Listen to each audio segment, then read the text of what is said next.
Something that I think reporters and journalists think about is, will I ever interview a family member? And I'm going to interview my son.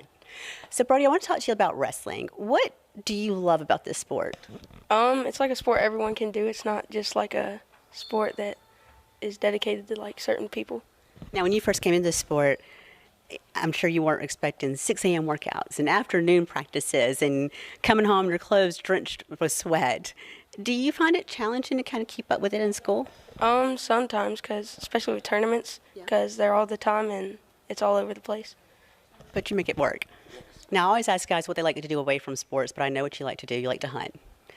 What do you find about hunting that you enjoy?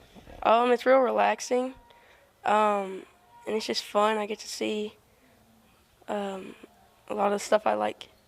Some deer and Yeah. foxes, squirrels, Yes. coyotes. Yeah.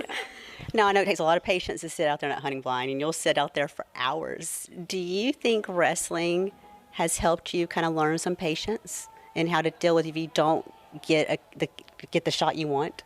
Yes, ma'am, because usually when you start wrestling, if you don't score the way you wanted to, you just get back up and redo it.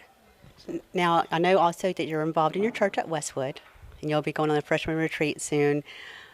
Talk about how important it is that people know that you have your faith even when it comes to wrestling and in school and everything.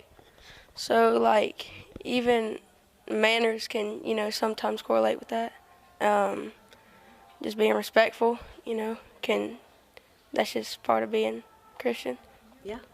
I know so many athletes nowadays just steer away from it, but I know that one thing I like about Thompson's wrestling is you guys will pray together sometimes and are, out there talking about it. I interviewed Coach Barnes, and I know that you like Coach Barnes and all the coaches. Is there something about the coaches that you feel has just impacted you or you take with you all the time? Yeah, they're real, they always try to help you with anything, and if you're too nervous to ask for help, they'll see and they'll come to you and help. Now, one more question, two more actually. You had to wrestle against your teammate in the championship. Is that weird to you, do you think? Yes, it's pretty weird because, he's my friend too, and I'm not really friends when it comes to wrestling. Put it all aside on the mat.